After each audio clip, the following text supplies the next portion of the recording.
That was cool. Okay, you want to begin? Sure.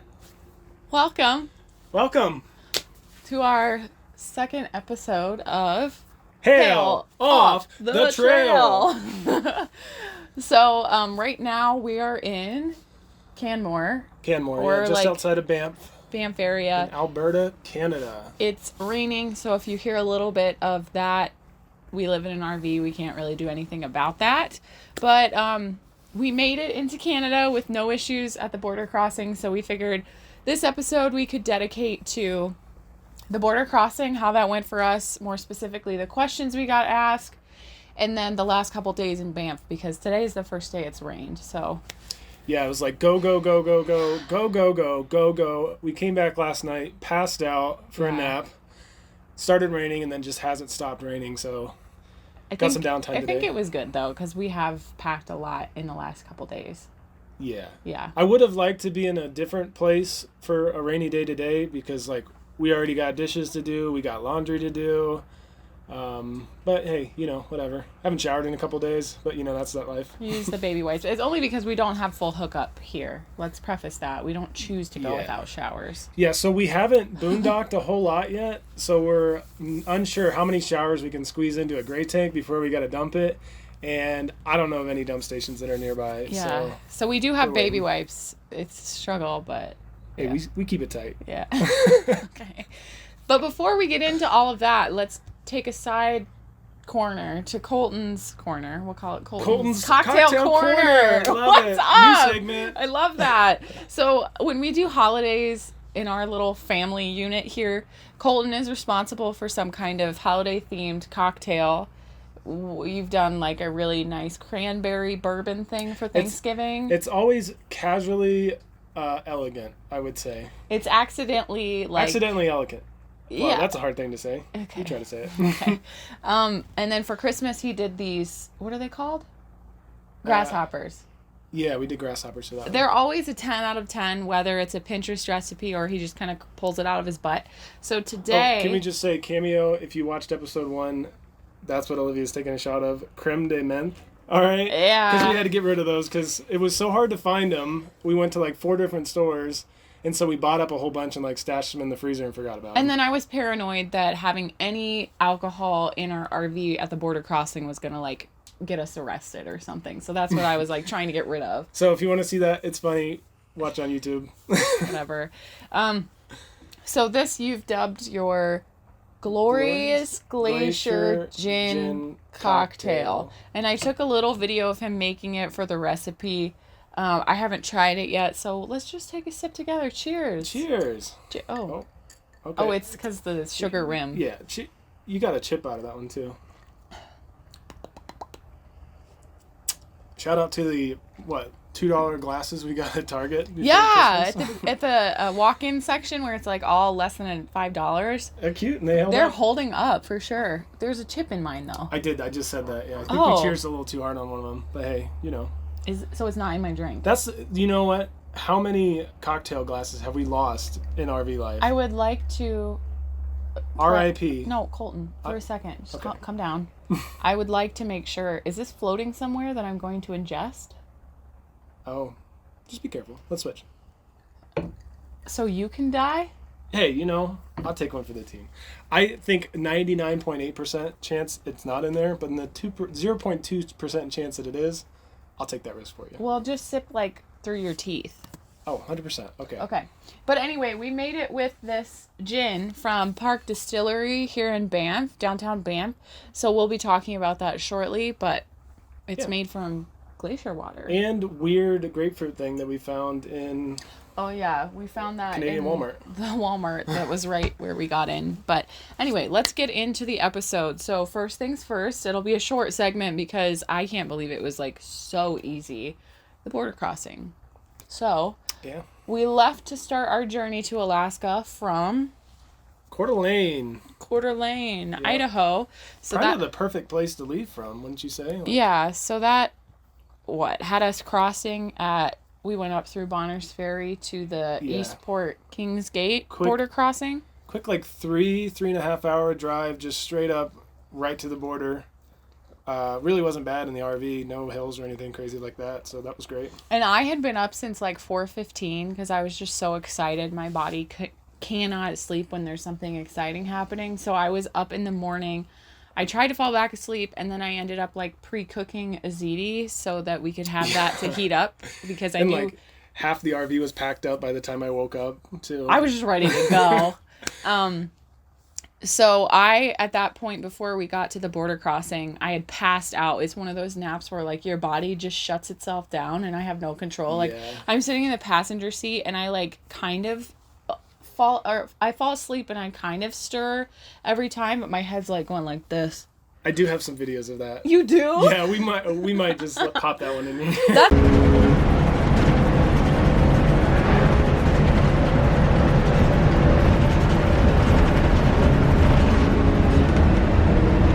a really hard nap for me. If my arms are above my head in bed or I'm doing this and not road noise. As soon as the road noise starts, you're out. Yeah, no matter what we're doing. That's how I am on a plane too. It's like the perfect white noise. It just hits so right, and I'm just my circadian rhythm is like it's right now. Yeah, you know how you have that fan app on your phone you sleep with? Yeah. We should just record driving. Be quiet and just record driving and just play that on a loop for you. That's kind of you would sleep so good.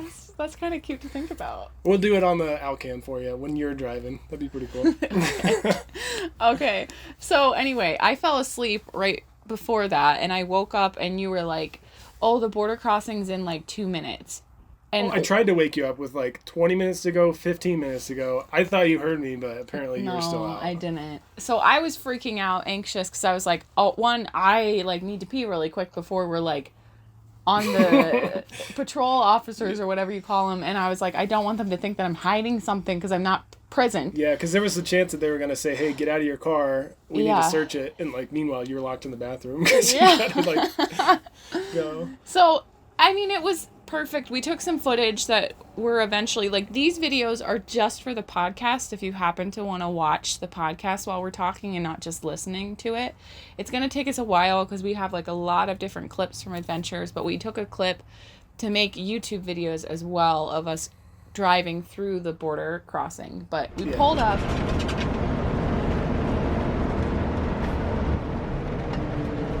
I'm scared. Come on, go. Oh my goodness. What if they take our meat? I want my meat. I'm scared. No, officer, I'm not carrying any meat in that vehicle. Only men.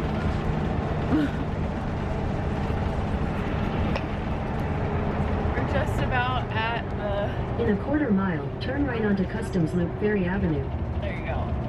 Canada. I'm scared. I always get so nervous for this kind of thing. Oh shit. I wish you wouldn't have woken me up. Yeah? They would have woken me up though, right? Oh. They would have been like, excuse me, is that woman drugged? I just slept so hard. Look at my face. Excuse me, is she alive? There's the kids already coming back in. Here we go. Really is a pretty border. Yeah, it is. Look at that. Take the next right onto Customs Loop Ferry Avenue, then turn left onto Customs Loop. I'm pretty sure I go. U.S. Customs and Border Protection. Oh boy, oh boy, oh boy, oh boy. Hello. Turn right onto US 95 North, then US 95 North turns slightly right and becomes British Columbia 95 North. Gosh, oh gosh, oh gosh, oh gosh. Stop. All right. Oh gosh. There's a COVID-19 checkpoint on British Columbia 95 North ahead. Continue for 90 miles.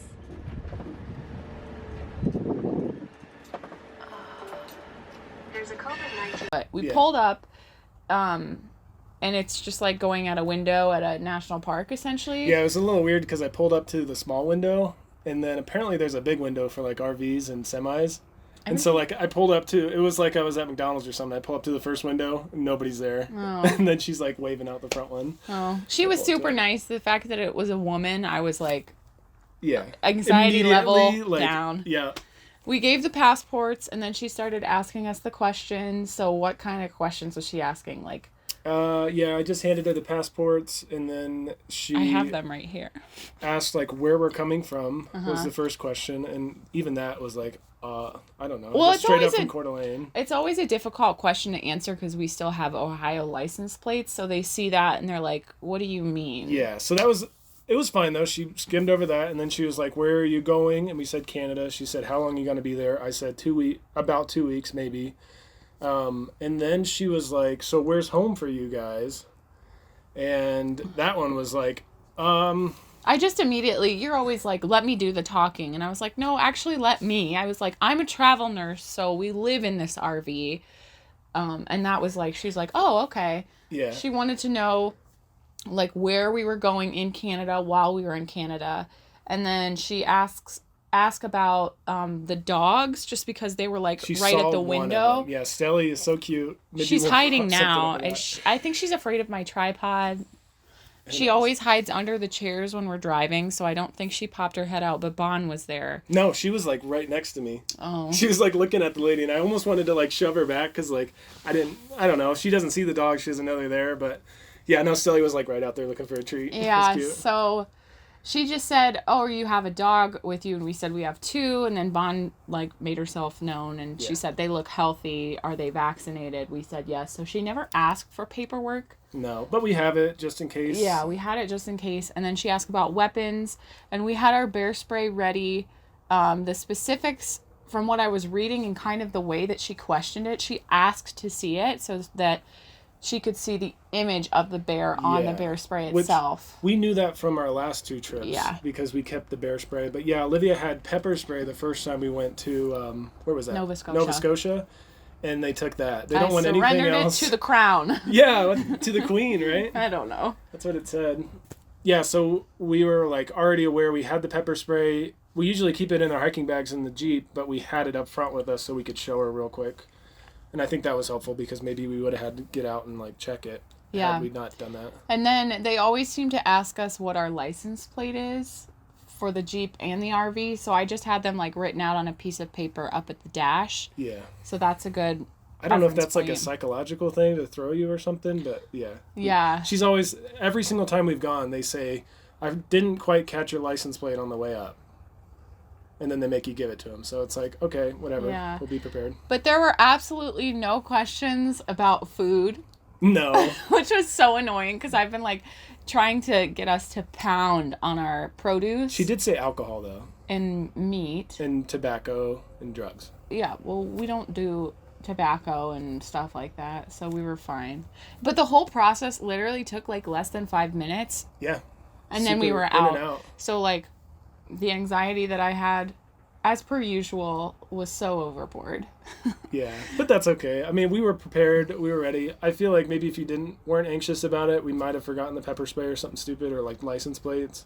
Yeah. But yeah, it was like as easy as possible. And it did seem like the second we crossed into British Columbia, the views just started to get so much prettier. Yeah. And I know we'd driven that before because we came up to Banff at the end of February to But- check it out for the first time. Remember, it was like a snowstorm though. Yeah, right? yeah. It's definitely different seeing Banff in the summer versus the winter. So we're going to kind of talk about the differences in the itinerary of our two trips. Okay. So real quick, let's talk about our trip in February. We don't have to like go into a ton of details, but it was definitely like more eventful in different ways. So the first couple things, and these are all going to be like, you should do it if you're coming in the winter, and some of them are just in general. Yeah, we had a lot of fun that trip, and like It was only a couple days. it kind of fell together last minute with the different things you were researching, but like Yeah. it really, I had a blast. It was Lucky fun. for me, I had a slow shift because I was still on contract when we were researching it. So it was like one Sunday I worked. I spent like a lot of time watching YouTube videos, and I hadn't even heard of like tours that you could take to go ice climbing yet. So Yeah. the second I saw that, this is my problem. I see something like that and I was like, I think that would enrich my life experience. And you know, that was like a Wednesday, and then I booked the hotel either that day or the next day because we had talked about Banff, but it wasn't like set. We were like, hey, we got a weekend. hey, Yeah. why don't we do this? Yeah, so I loved the trip, even the fact that I got frostbite, which we'll talk about. But Spoiler alert. Olivia has no toenails. Big toenails. so the first thing that we definitely recommend, no matter what time of year you're coming, is to do the Banff gondola. Oh, yeah. It takes you up to Sulphur Mountain to kind of overlook the Canadian Rocky Ranges. Such a beautiful throughout view the up area. there. Yeah. So it takes you up, I had to type this out, 7,486 feet, which is 2,281 meters. I hope that's right. That sounds right. You go up this little gondola. The ride probably takes like 8 to 12 minutes. Yeah. It wasn't excessively long, but it was long enough that we were like, had time to get all of our pictures and then still had time to enjoy the view. Yeah, we were playing like Taylor Swift, like really trying to romanticize the moment, which, I think I did better than Taylor Swift. I don't remember. Did I? Taylor Swift sounds right. It definitely sounded off in a couple songs, but hey, we were trying. Okay. So the price range, I was looking today just to reference that. Right now, and so it's in the summer or in June right now, the prices vary from like mid $60s to mid $70. CAD or dollars? You know what? There's a website. So look it up. I think that sounds right for Canadian. Okay, we'll say it's Canadian. So you go up and then you get off, and there's like a whole little, what would you call that? Like it's a building, and there's like a platform. Skywalk, boardwalk. Yeah, there's a hike up there, which we didn't do because it was like so windy. Cold. That poor lady. There was somebody getting her wedding pictures or something done, and she had to have been freezing. Because what was it, like? Well, it got canceled the day before because of the wind chill. Right. It was like negative 40 degrees. Yeah. Was it Fahrenheit? They do Celsius there. I don't remember. But it was unsafe for the workers up there, so they canceled it. They have a bistro up there and a cafe, like you can buy food, and there's a museum to kind of go through the history and the natives that are from this area. That was really cool. Yeah, very cool. They had a restaurant too that we tried to do originally, but because the cold canceled it, we had to reschedule, and I couldn't get us a dinner reservation. Yeah, because we had so much other stuff planned, so we figured we could let go of that. But apparently there's like a whole nightlife when it gets dark. They like make it a club vibe or something. So, and you can spend as much time up there as you want, and then you just like hop on a ride back down, and there's a gift shop at the bottom and the top. Yeah, and you just have to give them your arrival time. But when you first get there, yeah. But that's definitely worth doing. Mm-hmm. The next day, or no, whatever. Another activity. It was supposed to be the first day, but it got moved to the last day. Another activity that we did, which we kind of hinted at, was ice climbing. So I had seen some YouTube videos, and if you don't know what that is, because I didn't know at all, it's like rock climbing, but on ice, and you have like ice picks. It's pretty bad. Ice axes in both hands. Full on weapons. Yeah, that you use to like make the holes as you're climbing. There's rope, like a belay system that you're connected to, and then you have these like crampons. Like XL crampons. I didn't know that that's how intense they were going to be, and I kept taking videos of myself and sending them to my friends, being like, I look like an apex predator with these things on. You had like eagle claws, basically. It was crazy. So we did, there's a half and a full day tour that you can do, and we opted for the full day because we were like, this is a once-in-a-lifetime experience. Yeah. We knew it was going to be cold, and I want to emphasize that because I wore like 3 pairs of socks. Yeah, booking it, we knew it was going to be somewhat cold, and so we pushed it to what was going to be the warmest day that we could do. Yeah. And even that, like, it was so cold that it was almost going to be canceled. Yeah, we were worried about it. But you meet up at like the office area, you're introduced to your guide. Which, he was great. Shout out to Barry. He's so cool. He's like a famous in the area, like mountaineer. Yeah, like apparently we were booked with somebody else, like a younger guy that we had already like creeped on Instagram, saw what he was all about, and he like canceled last minute, probably because of the cold. And Barry, he has like Everest equipment, so he was like, yeah, I'll take it. I don't care. He was so sweet. And we took probably like an hour and a half, and he showed us like how to tie different knots, even though he did all of that when we were out on the mountain. Got a whole like tour how to put the crampons on and off, because he's like, a lot of people will like stab themselves in the calves, and of course we had to sign a waiver, and that's kind of when I was like, okay, I know that like tour companies have to do this, and it's called Yamnuska, I think is how you pronounce it. Great company. Yeah, they provided everything from like helmets to the ropes, the shoes, which the we were ice worried axes. about because we didn't have like Arctic shoes. Well, yeah, they said that theirs were rated to negative 30 degrees below. But there was a wind chill that day. So yeah. So then we had to bring our backpacks and like food and all our clothes, but that was really it.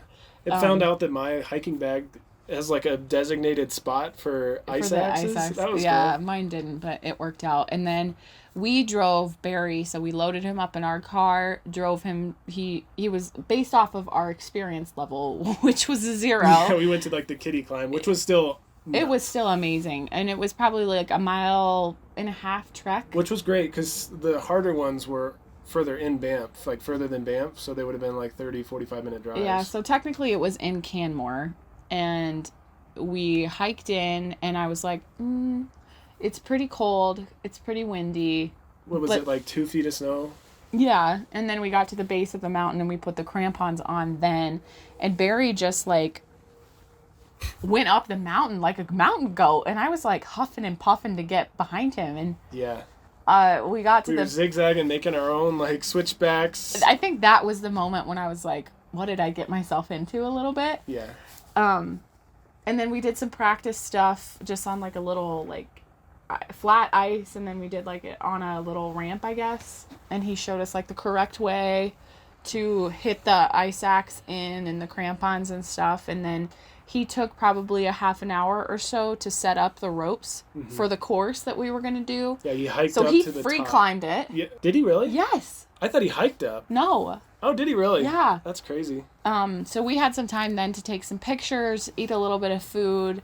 I was like talking to Colton because already then I was like, I can't feel my toes. Can you? He said no. Oh, I couldn't feel my toes before we put the crampons on. I was like, I don't know if this is like a good thing, because I grew up figure skating, and like, yeah, that's not the same cold, but it's cold. You got pretty close to freezing your toes off. I have before, yeah. She got what did he call them? The ouchie screamies? Screamy barfies? Screamy barfies, yeah. I don't know that that's right either. That's what he was saying. When you're like close to freezing and then it thaws and then you just get that pain with all the blood flowing back. Yeah. So, Barry was attached to the rope the whole time, and so like whoever wasn't climbing was just there watching. The belayer. Yeah. And Colton, you went up successfully twice? Well, it was like as soon as he set it up, he was like, okay. He was ready to go. Like, yeah. it was 26 foot up. Straight up? Straight up. Okay. And the first time I tried, I was like, okay, you get so exhausted. I feel like with the ice, it was more than that because it could have just been that. Barry told us it would be like 100 feet up, which is what it felt like. But it wasn't that. It was maybe like 40. There was a bit of a slant before we started, like, actually climbing. Yeah. So maybe. But, yeah, you get so exhausted because you're holding your arms up the entire time. There's no, like, way you can break without just, like, shaking and holding on with one arm. Which is sketchy because you make your own hold. So if that one's not in good... So that was yeah, and there was one point where the ice like went. How do you call it? What would you call it? It's like concave or convex or whatever. So it came out like to us, and we had to hike around like a little. Go over it. Like, you keep saying hike. We're climbing. Yeah, climbing over it. And I couldn't do it. I tried, and I ended up really like awkward. Falling, and it was awkward for you. It was awkward to climb over that. Oh, yeah. I ended up falling, and I, like, swung out on the ropes a little bit, and it smacked my leg against the ice wall. Yeah. And I was like, I need a break, because it hurt. And remember that bruise I had after that? I had a really big bruise on my leg. It didn't look that bad, but yeah, it was like, uh-oh. So I took a break, and we ate some lunch. Barry had some cold pizza, and my contact came out. I had to put it back, like, in my mouth. It was disgusting. Yeah, it, like, froze instantly as soon as you got it out. And then I tried again, and I got it. I took my time. I was like, I don't care what Barry thinks. I don't care how long I'm going to be on this wall. This is for me. This is my moment. And I got up there, and it was so cool. I, like, cried afterwards, and I was like, I don't need to go again because I don't want to be disappointed if I don't make it. It was bad. So- It was like a war. You could tell. You got most of the way up, and then we're like, "Hey, I'm gonna sit here and break for a little bit," and then you were like, "I am doing this. I Yeah. will not quit." Yeah. It was pretty It badass. was cool. So,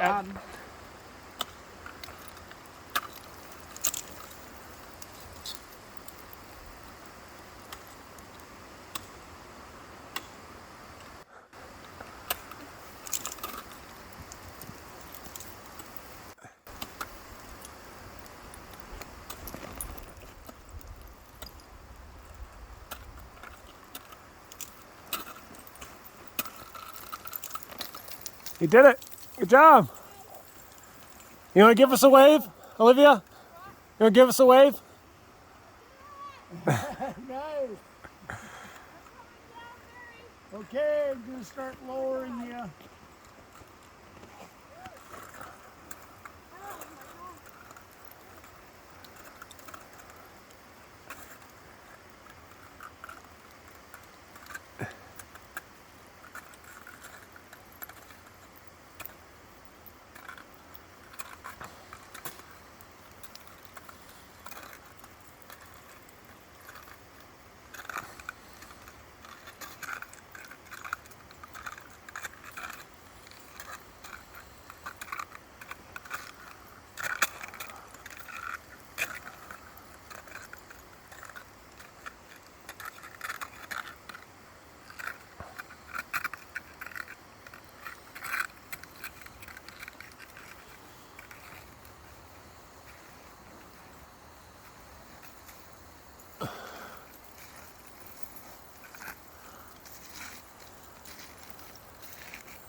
I left it all out on the field. You got it. Good job. Oh my god, that was exhausting.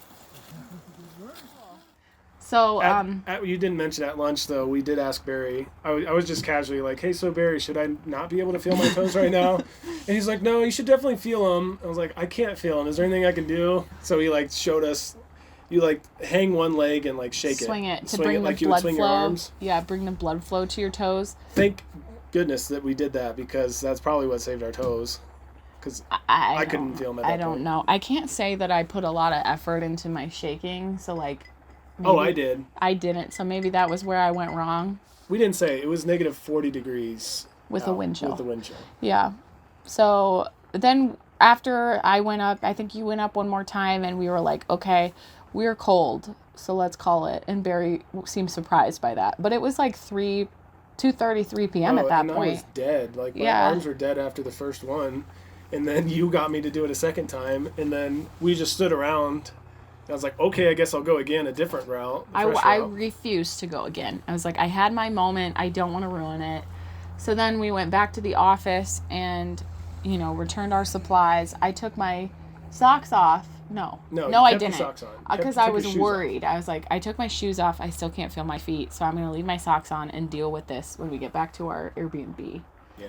So we did. And before I even took my socks off when we were back there, I was like, you were in the bathroom. And I made some kind of gasping noise As a joke. as a joke. And then I took my sock off and my toe was starch white. Yeah. Flour white. And I, at first, like, kind of laughed because with figure skating, I've had some moments where they were pretty white. Yeah. But it didn't pink up, and it didn't pink up. Right. And then I started freaking out. Yeah. And then did we start to do anything or no? It stayed white for a while, and then it got real purple. Well, right? no, it turned purple after you started with the warm washcloths. Okay. I kind of halfway looked up what to do, and they were like, okay, you don't want to submerge it and like shock it. Yeah. But get some washcloths, wring them out real good. But put them in hot water, wring them out real good, and then just press them on. Yeah, and I was so focused on that toe, it was my left big toe, that I didn't really worry about the other ones on my right leg. Yeah, we kind of assessed it. And was I mean, like, they yeah, definitely it's didn't probably look as bad. I was very worried about the left one. So You were comparing them to mine, and they look like mine. Wouldn't you say? yeah. Right? At the time, my right one. So we knew that the one was the concern. So that was essentially the rest of our evening, was dealing with my toes. Yeah, and then the pain.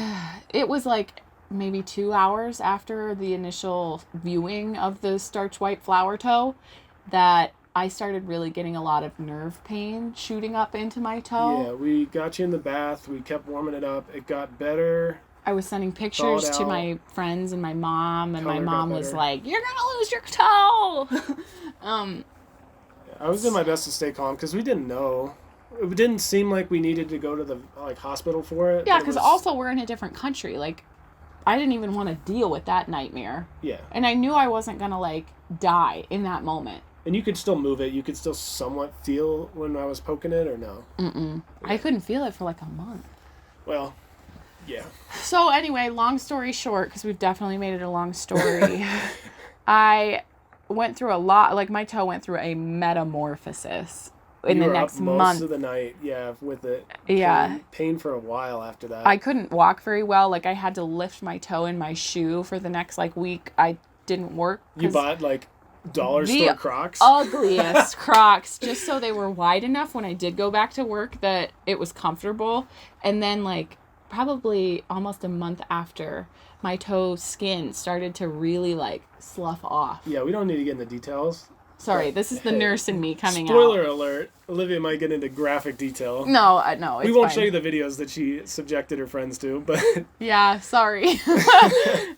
So yeah, I ended up losing my toenail. And then I was looking at the right big toe for the longest time, and I was like, it's got kind of like that darker color to it that my left one had before I lost it. yeah, on the one and, side. And so right now, this is June, mid-June, and this happened end of February. I've lost almost all of my big toenails. So my left one's totally gone. It's in the process of growing back, which I heard can take upwards to a year and a half. Yeah, we got you on biotin to help Yeah. speed it And up. then my left one, I realized was not connected except for like the upper corner of it. So I currently have like half of it growing back and half of the original toe that's still attached that I can't pull off because it's like a regular nail. But you paint it, it looks cute. It looks Nobody even knows. horrible, but I'm just rocking it. And honestly, I keep telling anybody that listens to this story, I don't care if they never come back right again, because like it's a really cool story. Yeah. So whatever. We just weren't going to be punked out by the weather. And we went with it, and yeah. And I did learn, like, I researched frostbite like crazy for the next few weeks. I did learn that, like, if it was gonna fall off the toe itself, it would take a while to turn black. So that's why the anxiety continued for a bit. Yeah, But- because it peeled once. We were just a little concerned, but I was trying to keep you. Yeah, it's fine. I'll Yeah, post it. I was like... Did you go to the ER? No, I went to urgent care when we got back to Coeur d'Alene, and they gave me some antibiotics to prevent infection. They told me to keep it elevated and to stay off of it. So that's why I didn't work. Yeah, so we weren't like too concerned because of that. I'm glad you went for that. Yeah, that was a good call. So the last big activity that we did from our first winter Banff trip was ice skating on Lake Louise. That was your moment. I was living, and I know I said this before, but I don't think, I guess maybe I'm trying to be cocky here. I grew up figure skating. So like the jumping, the spinning. You were a really good figure skater. Before I blew You put my, a lot of time into it. Yeah. Yes. Before I blew my knee out, I enjoyed it a lot. I feel like that's where I connected to like my Enneagram 4 with like the loving of music and expression and stuff. So I miss it a lot, and that was quite a moment. We rented our skates from Chateau Mountain Sports here in Chateau. That was good. I like that word. It was in Canmore. In Canmore, and we drove them up to Lake Louise. And this was the day after The toe incident. So it was tough. We like debated almost not doing it, but we were like, hey, we've got to do it. I think I said that because you were very much like, I don't think you should. And I was like, I grew up figure skating. I will be doing this. I just didn't want you to push it because you were in a lot of pain the night before. Yeah. But I did feel pretty good. And they were bigger, like wider skates than Right. I was used to. We got you what? Not figure skates. They were... Leisure skates. or Yeah, something, like right? they had a toe pick and stuff, but the ice was really rough, so I couldn't like do the tricks that I grew up doing anyway. Yeah, so many people. And there were a lot of people. I just didn't even know that that was an option. I've only outdoor skated a handful of times, like on the pond, but not a ton. So the ice was rough. There was a lot of people there. It had started snowing when we arrived too, so like So beautiful. Though. it was really pretty. I was just like, They had ice sculptures out. yeah. it was just a whole vibe. It was really, really cool. And just the fact that a couple months later we're here again and we kayaked on it is just like trippy to me. Yeah, completely different experience on the same lake. So, Cool. honorable mentions of things to do while you're here. Also, for our first trip, we had dinner at the Grizzly House. It's a pretty popular restaurant in downtown Banff. We did the 4-course meal, which sounds like a ton of food, but it's like a fondue joint. So we each got like salads as an appetizer, like a little salad, and then they do like 3 fondue courses where the first one's like cheese, and they give you, we didn't like that one as much. It was just like Swiss cheese, not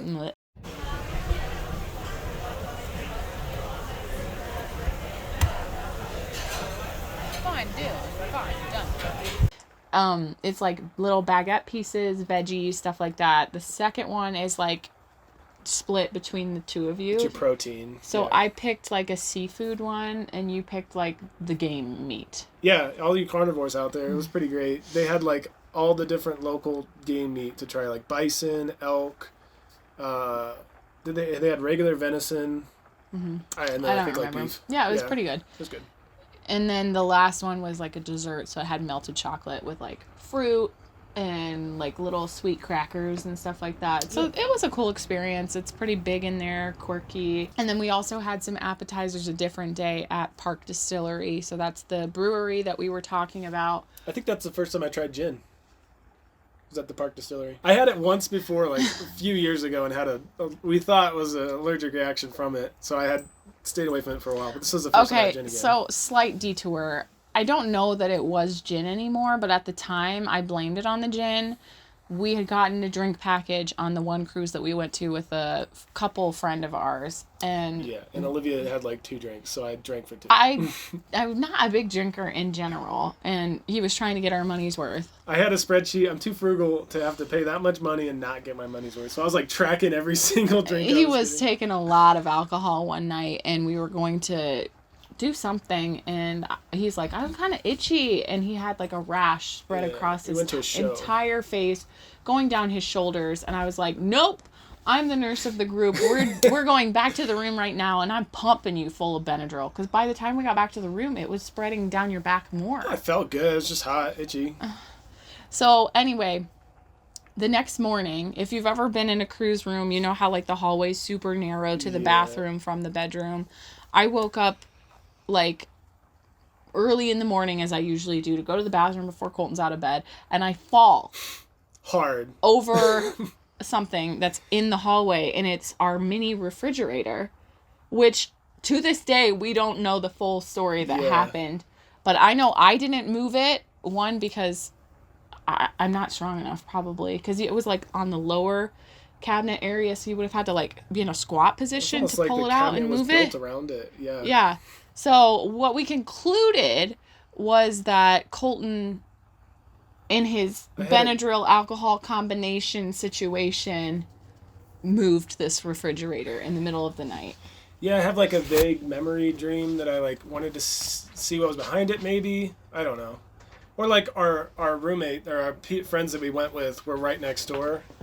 So maybe I was like trying to get to Tommy. I don't know. That's still a mystery. Anyway, we got off track. Yeah. So now we're up to this visit. So right now it's mid-June and on our way to Alaska, and we decided to stop here to see more of the Banff that was on my bucket list. Not that I don't love that we had the winter experience, but like we didn't get to see a lot of the lakes and the blue because things were either frozen or inaccessible because of road conditions. Well, it was a harsh winter experience, and then we had a big storm on the way home. Like, it was difficult driving home. Yeah.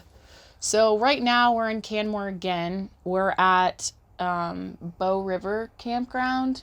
So it's like 20 minutes outside of Banff, and it's quiet, it's peaceful. I like it. Yeah, it's next to a river. We've got water and power, no sewer, but whatever you need. So we rolled in here. Check-in wasn't until 4, and I didn't want to waste a day. So we got the dogs loaded up our first night here and did the Johnston Canyon hike. So that's a really popular one. If you're going, make sure you go at like less popular times. Yeah. And don't let the 4 p.m. discourage you too, because we had parking behind the Save-A-Lot in Canmore. Free parking, yeah. So we just hung out there for like an hour and a half. we could have gotten. We wanted to get there earlier and do the hike, get it out of the way, but I just didn't want to leave the RV at that free area either because there was a lot of traffic coming in and out of like pedestrians. it gave us some good time to regroup. Yeah, just like chill after a long day on the road. We did Johnson Canyon, and that is a 3.3 mile hike out and back, and you're going in between this canyon. There's the river flowing through it, and there's a couple waterfalls. It's pretty. Just boardwalk the whole way. Mm-hmm. And there's a railing, like you're on the side of the canyon for a little bit. It's dog friendly. A lot of the Canadian national parks are dog friendly, which is different than the U.S. Yeah. So we got there probably like 5:30. So pretty decent time, I think. But it was still pretty crowded. So I can't imagine how it would be like midday. Oh. It was a Sunday too. Yeah, so and we felt bad. I didn't want to leave the dogs because they'd been just like us, cramped in the RV on the road for the last couple days. And that was an added stressor. What a nightmare. For sure. It was barely wide enough for 2 people on the trail. So like Bonnie, 100 pounds, and just like oblivious was so difficult. 2 lanes of traffic with dogs that want to meet everybody, and then little Stella who's afraid of water and refusing to walk on the right side because it's closer to the rushing river. In the height. And then she would just like pancake down on the railing, and I couldn't move her with the leash, so I'd have to pick her up every time a group of people were walking by. And God forbid they had a dog too. She's always been really reactive with other dogs, and it's not something we fault her for. She's a rescue. She's had some trauma that we're not aware about, but like it's hard to correct her on it because she's just. You just left me in the dust. You're like, Stella's your problem. I was over it. I wanted to go back and put the dogs in the car. No. So at one point I like scoop Stella up, and I'm doing it so fast because like the last thing I want to do is get in the way of other people that are trying to enjoy their Banff experience. And I scoop her up so fast, and I'm embarrassed because everybody's looking at me and this dog in my arms. And the leash is like, I couldn't pick it up in time, and we have one of those like little doggy poop things at the end of it. It's like dragging behind me, and this like cute little woman was like, do you want me to pick that up for you? And I was like, would you please? Like, I'm struggling. But it was fine. I tried Stella for a while, and like she got even worse with me because I just wanted to pull her over to the right, and she was pulling against me, and I was like, I'm not gonna pick you up, dog. Yeah. So yeah. There is a section in the trail at the lower falls where you can go down, cross a bridge in front of the falls, and like I had to stand in line forever. It was like a Sedona hike line for Devil's Bridge. And it was stupid because there's not that many people, but like they weren't being considerate about like you go in through this like little cave, and you go up right in front of the waterfall, and it's like misty, and it looked great, looked beautiful. It was really cool, and I do feel bad that you didn't experience that, but you took one for the team. Yeah, we were not taking the dogs down there. And it was just like we were a little stressed. We waited till the end to do that because I was like, oh, there'll be less people there. This family was like going one at a time, and then this like group of teenage girls behind me were like so loud, and I was like, be cool, you're tired, let these teenage girls be loud, you were one once, like. But meanwhile I'm like up across the ridge up a little ways, and I'm filming Olivia, and I've got like shots of her just looking at me and making faces. Like I could tell she's gonna my nonverbals are always so prominent, off the charts. I can't help it, and I do feel bad, but like I try to be courteous for so long, and then it's like I can't help it. And this this girl like ran into me, and I was so tired. I just turned around and gave her like the worst RBF, and she said sorry, and I didn't even respond, and I just turned her away. And then she started laughing, and I was like, ugh. Anyway, who cares? Johnson Canyon hike was not a great experience for us per se, but it's a really pretty hike. Still good. Definitely don't regret doing it. I enjoyed it. Just maybe leave the dogs at home the next time. You know, if you have dogs like ours. Yeah, take them to the dog park before, let them run it out, let them stay at home. Yeah. Unless you got a little one. Yeah. I don't know. That was a tight hike. I like that they were there, though. I love when the dogs are able to come with us, so whatever. Yeah. So, yeah, we did that, and then the next day was... Colton didn't take vacation time for this trip, so he is working in the mornings. And so I, like, woke up. We went and got Tim Hortons because so good. Had to, yeah. We've So just fallen good. in love since we've been here. I love Tim Hortons. I came back, we ate at the RV, I like farted around, took the dogs on the walk, and then we were like, today's the day we're going to do Icefields Parkway. So that is a route, it's also called Highway 93, that goes from Banff to Jasper National Park, and we wanted to check out a couple hikes in Jasper. And the route is like 143 miles, I think. Yeah, you got to be ready for a long day. 233 kilometers, and they're like, oh, you shouldn't do it in a day, but we had so much we wanted to do, so we were like, we're gonna do it in a day. Yeah, it was a vibe though. And it doesn't get dark here till what, 10:30, Yeah. so we had plenty of time.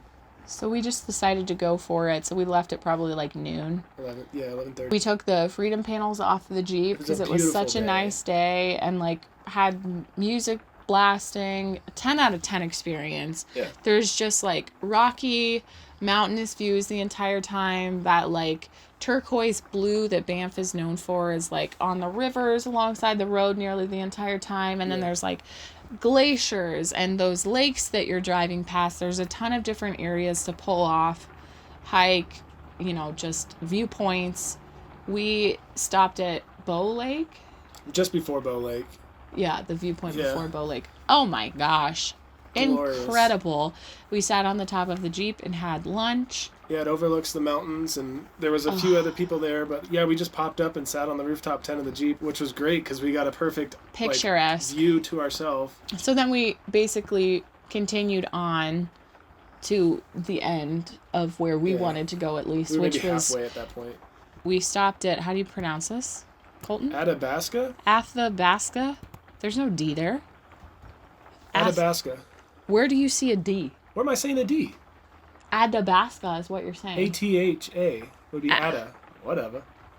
Athabasca. I don't know. Okay. Hey, let's punch it in Google Translate. No. Let's see who wins this one. Who knows? I think it's Athabasca Falls. It definitely spelled that way. Yeah. It's a 0.6 mile hike, so it's essentially like a viewpoint.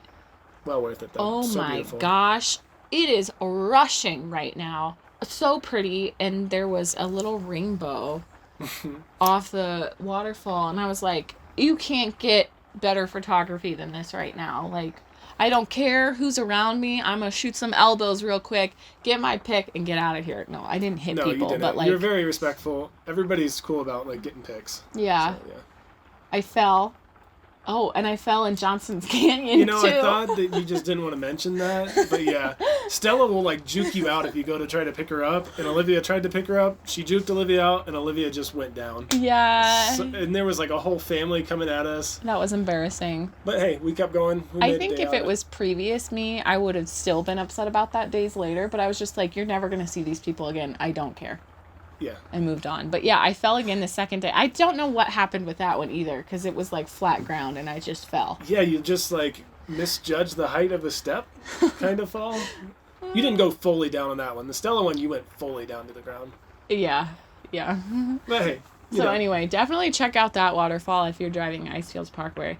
And then we also did Sunwapta, I think is how it's pronounced, Falls. That's a 2-mile hike. It could have been a quick hike. Yeah, so the because upper falls is quick. There's a waterfall right when you get there. It's like an overlook, and then you can take a little walk through the woods to get to the lower falls. I liked them both, obviously, but like probably could have skipped the one. But it felt good to stretch your legs after being in the car for that long too. Okay, so we got back to the RV at like 9 that night. Yeah, Athabasca is the furthest we went. We turned around there. We didn't go all the way up to the town of Jasper. It was maybe like a half hour up the road more. But definitely worth doing and seeing. It's called one of the most scenic drives in the entire world. The most beautiful drive I've ever been on. It was so cool. Just when you think the mountains are going to end, there's a brand new one that pops up out of nowhere, and it's just on top of you. Yeah. And I was taking tons of pictures, just landscape photography, paradise. And trying out your new camera that you got. Yeah. Yeah, so that was and cool. on the drive back, we were looking more for like wildlife since we were seeing everything because it was a there and back drive. And it was like 8:30 at this point. Yeah, maybe. so we were like, oh, this is potentially prime time here.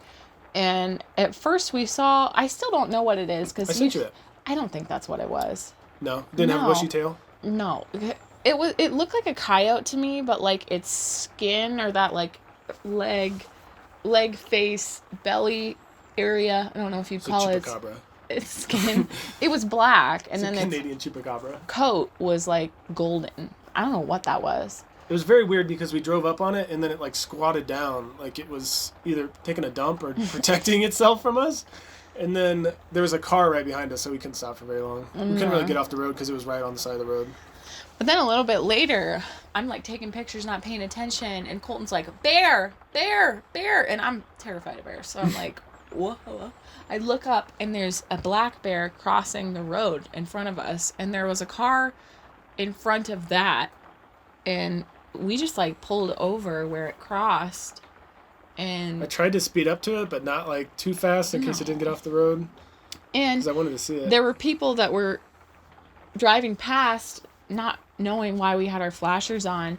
And then we rolled the window down, and this bear is just off the side of the road, minding its own business, chilling. Yeah, like 15 yards from your window, basically. So I'm like, whoa. Like, it's just so... We were, like, blasting Taylor Swift, too. Like, the bear's probably just having a blast listening to our songs. I didn't have the right lens on, didn't have the right settings for that picture, like wildlife photography. So, and that was the last thing on my mind. So I'm just literally staring at the thing, like, in shock, because I've never been this close to a bear, just holding the shutter like this. Like, my camera's over here. I'm like, And then it just, like, walked off. It was so cool. For, like, 15 minutes after that, I was just like, what just happened? Yeah. So that was really cool. Very cool. And then the next day, I was like, hey, sorry about your luck, but we're going to wake up at the crack of dawn to get to these two other activities that are really popular in the park, but we didn't have a chance to do in the summer. Yeah, we knew they were really popular, so we were like, let's get here before they get popular. And when I've seen pictures of Banff, this has been, like, top of my list, Peyto Lake. And I was like, I definitely want to get there to take some pictures of us. I don't want there to be crowds. I just want to, like, have a moment. So we got to the parking lot at, like, 7. Woke up at 5. It's an hour and 20 minutes from here in Canmore. So, like, we weren't going to wake up at 3. Sorry. No. But it worked out perfectly. There was only, like, 2 other cars in the parking lot when we got there. You can walk to, like, a lookout, or you can, I guess, you can take, like, a trail off to the left, and it'll take you to a pretty, like, more wilderness type viewing point. Yeah, like big rocks that were just, like, a kind of a drop-off, but not terrible. And it wasn't, like, it was a paved path to the boardwalk, and then this was kind of, like, through the woods, and there was a few different trails to get to it. But well worth it. Yeah, so beautiful. No, like, lots, just us. Lots of intersecting trails there, so it was good that we had it downloaded so we could get to the spot that I knew I wanted to go. And we had it to ourselves the entire time, which we probably spent a good 45 minutes there. So pretty. It was like golden hour where it was first coming in from on the trees. I got some really pretty pictures. And then we hiked back, looked at the boardwalk overview again. The lake is known for being, like, looking like a fox, and it did, but the blue was crazy. So I was like, we're gonna go to a rock shop in downtown Banff again, because I have gotten in the habit of collecting, like, crystal rings, obviously. And the shops here in Banff are like nothing I've ever seen before. Like, I could spend days in there trying on all the rings. Like, yeah, they have a loaded. They're loaded. I'm just obsessed. And I was like, I know exactly the color I want to get. I want to get it like a turquoisey vibe, so I could think about this trip. I knew that was already on your mind the second we left that lake too. Yeah. But we didn't go straight there. No. On the way back, we did our next stop. We wanted to stop at Lake Louise, and so then we went there. Yeah. So there's 2 options. We wanted to kayak Lake Louise. That's, like, been on my bucket list for a long time. There's 2 options you can do for that. You can either rent it, which the only company that offers rentals for Lake Louise is the resort that's right there. It's the Fairmont Chateau, Lake Louise. So that's the resort, hotel, whatever, right there on the water. Yeah, there's no public boat launch. They have the only private boat launch that they control. So. Right. So that's your one option. It's like $145 for an hour. And it's first come, first serve. The guests of the Fairmont have priority over people that just show up to rent. And they're open from 11 a.m. to 6 p.m. You got all the deets. In season. I know, I'm coming. This is from my memory. Or, like, it's cheaper if you're a guest of the hotel as well. Oh, is it? Yeah. Okay. The other option, which is what we did, is you can bring the redneck your... option, Hey, basically. you can bring your own kayak or stand-up paddleboard. But the only kicker with that, well, I guess there's two. There's no public launch, so you kind of have to, like, just go to the edge of the lake and launch in front of from everybody. there. Yep, Yeah. that's the best. Or, and you have to carry your watercraft from your parking lot spot. Yeah, and 3, you have to self-certify it or something. We stopped at a boat launch to get some more info, but there was a paper we had to fill out. Water inspection site, you should call it, not a boat launch. Oh, sorry. Yeah, water inspection site. And so, because they're worried about aquatic species and stuff. Yeah, basically as have everywhere it is. dry and clean. And yeah, we just had to fill out a paper and have like one half with us. Yeah, but that's no big deal. They were very nice. So we were using our stand-up paddleboard, which Colton found on Facebook Marketplace when we were in Maine last summer, and we haven't used it before. So got it for free because the lady said it was leaking. You thought fixed I fixed it. the leak, but hey, the No, jury's still out on that I one. think you did. We filled it up and should have put more air in it, long story short. We realized we couldn't both sit on it because it would become a V in the water. Well, you got on and splashed yourself and were like already kind of sitting in the water. My butt was wet. Yeah. There were kayakers out. Canoes. Sorry, yeah, you rent a canoe. Yeah. Or you can bring your own kayak. And there were a few out on the water, lots of people on the shore. There's a hike that you can do around this one side of Lake Louise. Mm-hmm. The water there is different. It's like a seafoam green almost. But the views there are really pretty. Really pretty. It goes right into the mountains. Yeah, and you're essentially looking at, there's a mountain on the left, and then there's a Victoria Glacier is what it's called. Oh, is it? Yeah, I think that's what it's called. Crown Victoria, something like that. So I went first, really easy paddle. The lake was really calm. Just launched in front of everybody right at the trail. I don't care. This is my moment. Spent some time out there on my own. I followed her in the trail that went alongside the lake. Just kind of kept with her. I didn't have my phone. She had her phone, so I was like hoping that she could find me. I found you eventually. Yeah, you just found me. And then we swapped. So Colton kayaked back. Nightmare. It was a V in the water. I was walking back on the trail, like constantly aware of the people passing by if they were like, did she pee her pants? So I refused to take the life jacket off, and I was swinging that kayak thing handle around being like, I was in the water, like I didn't pee my pants. Oh my gosh. I felt stupid too because I was out there and like I was clearly sitting in the water. Yeah. Whatever, you know. Yeah. We did it for free. Yeah. And it wasn't super cold. I wasn't uncomfortable. It was really pretty. But you thought I was stupid for laying down half the time, but like that was the only way that I could get some momentum was I was like laying down and paddling because then it like flattened out. Yeah. Whatever. So after that, we went to downtown Banff, treated ourselves to some ice cream, went to the rock shop, of course. I got said ring. It's a Canadian, how do you pronounce it? Amazonite? Amazonite. And they give you a little slip when you buy whatever you want, and it said, like, this is a popular stone because people think it's the same shade as our lakes here. So I thought that was really cool because, like, that was my purpose going into it, and I didn't know that that's what the slip was going to say, too. So I, like, picked out the right rock. And you were thinking turquoise going into it, but you didn't like any of the turquoise rings and then stumbled upon that one. Yeah. So that was really cool. And then... Got the gin for tonight, and that was really... it. We wanted to go into Yoho today, or at least I did, and I was going to tell you that. But it's been so rainy today, so we just, like, took the day to organize some pictures we took and stuff. Caught up on some work. Yeah, rested, chilled. So we're... Caught up on dishes. Yeah. Yeah. So we're supposedly going to head out tomorrow and start our trek up north to Alaska. I almost, like, don't want to leave because I love it here so much. That's the thing. We're flexible. We could stay here a couple extra days. Yeah, but the weather's supposed to be bad, so who knows? But that's our Banff That's adventure. it so far, yeah. So if you're still here, thanks for listening. If you haven't been to this area, like, what are you waiting for? It's amazing.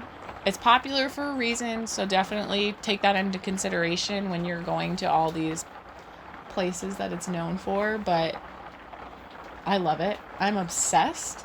And I will be wearing this ring, for the foreseeable future. Oh, there you go. And I'm hot and sweaty from all this gin. Delish, So cheers. Dang it, it's still a bad cheers. Let's try one more time. There it was. Okay, say it with me. Happy trails from the Hales. Yay!